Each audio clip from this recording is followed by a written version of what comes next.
Let's go live now to Joel Burney. Joel is Executive Manager at the Australia, Israel and Jewish Affairs Council. What do you make of this police statement today, Joel? Thanks for having me on, Kieran. Look, it's quite clear that we need to be very careful with the conclusions that the police made. The police did not say that it didn't happen. They said the evidence that they had, they couldn't confirm that the phrase "gas the Jews" was used. There were statutory declarations submitted by multiple eyewitnesses that were at the rally that claimed that they heard "gas the Jews." The police also didn't deny that those statutory declarations were made in good faith and were honest. They claimed that in terms of those, in the context of the stat decks, that they couldn't identify the people that had said it. So with the available evidence that they had, they confirmed that the phrase "gas the Jews" wasn't used, and they're confident that the words "where's the Jews" was used. Now, in looking at the file footage that was just presented in the package, I asked myself, now that the police believe it's "where's the Jews," does that make it any better? The "gas the Jews" obvious reference to the events that happened in the Holocaust and the disaster that befell upon the Jewish people in the Second World War.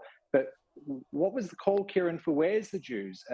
Was this angry Yeah. mob that was burning flags and saying "F the Jews"? Were they calling to give us a hug 48 hours after the worst event that occurred to my people since World War II, since the end of the Holocaust?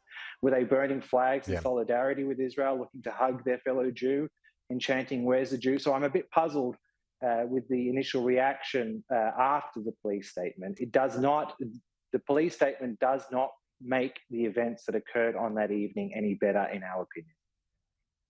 Well, certainly not. And the fact that this took place, as you rightly point out, October 9, 48 hours after the atrocity that was carried out by the terrorist group Hamas in southern Israel. So it's the context as well. This didn't happen months down the track. This wasn't a rally against civilian deaths in Gaza because, quite frankly, we're talking about the immediate aftermath of that terrorist attack, Joel. That's right. So given into the chronology of what's occurred, we're talking about, a time when the Hamas infiltrators were still actively involved in killing Israelis 48 hours after the initial breach on October 7th. So whilst the initial invasion and raid and massacre that occurred on October 7th was continuing, we had these visions of elation and anger towards the local Jewish community. Now, the other ironic thing here, Kieran, is that if in the context of "where's the Jews," they would have trouble finding them, because let's not forget the New South Wales police advised the Jewish community to not venture into downtown Sydney to watch what was supposed to be a beautiful solidarity expression by the New South Wales government by lighting up the sails of the Opera House. And they were told not to go there. Why? Because the police could not ensure their safety. And I asked, the safety from whom? And it's clear that the safety that they were concerned about was from the angry mob that amassed at Town Hall that decided to march onwards to the Opera House to make a statement. And that statement was no statement of love and care or solidarity with what had occurred 48 hours ago. It was clearly an angry mob targeting the Australian Jewish community, and arguably, Yeah. "where's the Jews" could potentially be looked at as a potential call for violence. Exactly.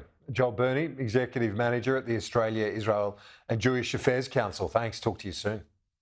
Thanks, Kieran.